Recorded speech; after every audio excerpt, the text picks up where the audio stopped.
The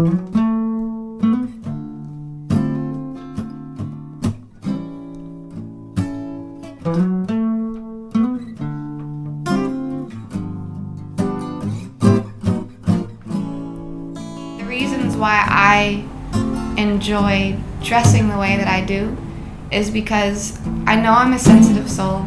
I know I've been affected by a lot. I know I'm emotional, and I feel like I can carry myself in a manner where it doesn't matter what the world has brought me. I'm together. I'm in one piece. And I feel a power and a presence and a poise. I'm from Oakland, California, born and raised. My mother was a flight attendant, Bohemian, Czech, and my father was a pilot, very mixed, African American, German, Creole, and Cherokee. My parents raised me to really believe in culture and beauty and to go beyond what is just directly around you. And what I stand for is love and passion and doing what you believe in. I don't stand for saying, well, I'm this ethnicity. My mother and father were gone all the time. So there's a woman who raised me, and her name is Desi Du.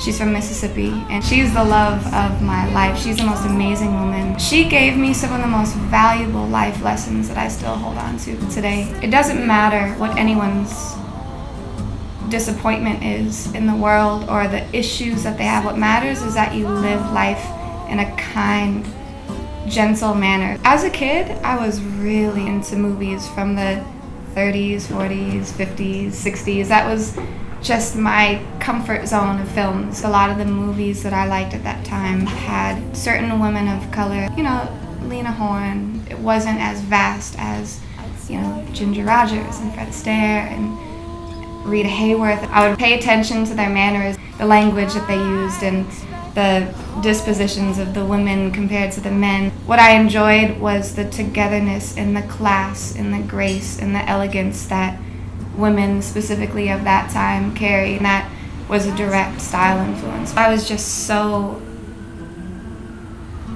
deeply, deeply terrified of singing for people because I was so embarrassed by other situations that have happened in my life. I just did not think it was an opportunity that I could really go for. This neckline is what really got my attention for the dress, because the way that this is draped and then the shape of it, and it just frames Nefertiti, and it really makes me think of my grandmother a lot. I'm such a sucker for gloves. The skirt that I'm wearing belonged to the late and great Ima Sumac. This little cashmere short sleeve cardigan was from the 40s. My most treasured possession would be this bracelet. This one is a special piece because it was my grandmother's on my father's side, and I feel imbalanced if I don't have it on.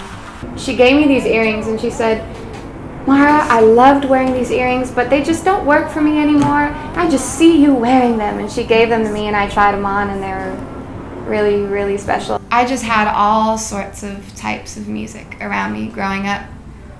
Billie Holiday was one of my favorites as a kid. Prince, Al Green, Brooke Benton. Kids would ask me what I was listening to and laugh at me because it wasn't what was on the radio. I spend a lot of time crying. But that's why my art is what it is, because I'm emotional and I tap into that.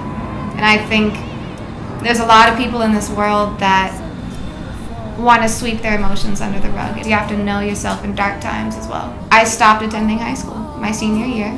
I had a hard time because of the texture of my hair, or the skin tone that I have, or the way that I choose to speak, which my parents raised me to speak very articulate. I had my first real boyfriend, my first love, and he was very abusive. When I was in it, I thought it was my fault. I thought I was making the mistakes and I was evoking the abuse that was happening. That was my fault. So I had a series of realizations, and it came to the point where I couldn't take it anymore. I realized I need to do what I believe in, which was music. So my very first show ever was on my 22nd birthday, and that just changed my life. Music was that shining light at the end of the tunnel that I was reaching for. Like I had to go for that. I was crying after the show. I mean, it was my birthday and all these, like, I can't believe people enjoyed this. I can't believe they understood where I was coming from.